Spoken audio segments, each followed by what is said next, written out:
The great American writer who happens to be female, Joyce Carol Oates. Reading is the sole means by which we slip, involuntarily, often helplessly, into another's skin, another's voice, another's soul. When asked to choose a writer who fully embodies the ideas of a great American writer, failing only to reach the requirements of the old white male narrative, who else than one of the most illustrious writers of the 20th and 21st century, Joyce Carol Oates.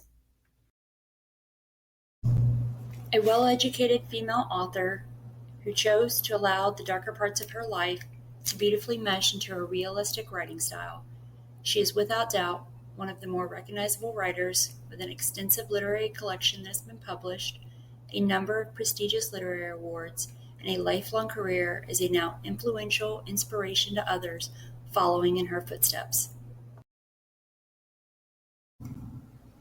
Joyce Carol Oates was born in Lockport, New York, and was raised on her parents' farm in a small rural town. Although her parents lacked an education and had to work hard manual labor to sustain livelihood, they supported their daughter's budding interest in writing and storytelling.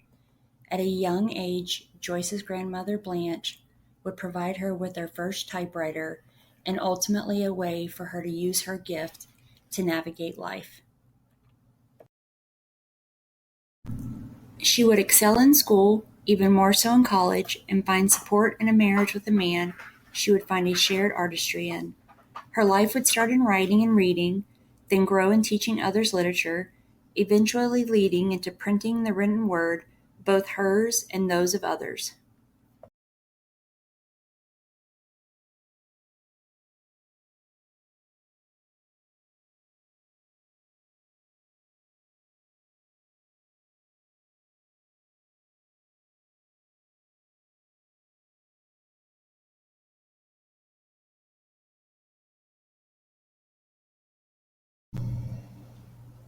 As a child, she was astute. She would spend her years as a young woman consumed with the craft of storytelling, and eventually would age to become a woman who would connect it all through multiple genres of literature. Oates writes about modern society in a way that felt both unconscious to her and haunting at the same time.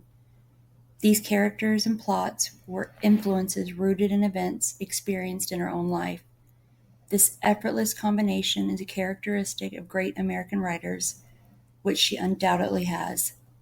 While this is true, it is obvious Oates has a pattern when it comes to the qualities of her male and female characters. The male characters she writes seek emotional release through violence, while the female characters are seen seeking protection and emotional withdrawal. We can see this best in the well-renowned We Were the Mulvaneys. Published in 1996, we follow a family with children of both sexes and ranging in all characteristics and qualities. Yet it is the potential of a lie around the appalling act of rape committed against Mary Ann, one of their daughters, that will be the ultimate undoing of the family. For Mary Ann, and behind her Oates, we see how being female comes with biology entangled with guilt, shame, and fear.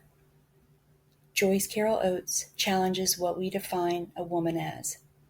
While her female characters are read as fragile, uncertain background characters in comparison to their male counterparts, they are resilient and end up to be stronger than expected. I think in part by Oates herself and the reader. This helps her craft such masterful literary pieces that span in emotions both appealing and undesirable. A number of her books echo this theme in both their plots and characters, including A Widow's Story, The Lost Sister and Elegy, and an unsolved mystery, The Lost Friend. As of today, she has written an eminent 50 novels, over 30 collections of short stories, multiple volumes of poetry, plays, and a memoir. We see her gift of range in her nonfiction literary pieces, as they include subjects from the poetry of Emily Dickinson to studies of the Gothic and horror genres. I mean, that is what I would consider emotional range, not really what we consider the male's sex's strong suit. And while she lacked the physical qualifications to be considered a great American writer by normal standards, an older white male, she has been recognized and awarded by them a number of times. In the 70s, Oates received the Penn O. Henry Award and the National Book Award for Fiction, followed by the Bram Stoker Award for Novel in the 90s, and more recently the Bram Stoker Award for Best Fiction Collection. Joyce Carol Oates is often asked if she considers herself to be a feminist writer. While with most things she does, her answers probably range, but the overall idea is that she's happiest being considered a writer who is female. A female writer who writes her female characters as a collection of new definitions, views into oppressed perspectives, and realizations into statuses into the modern American society of the past.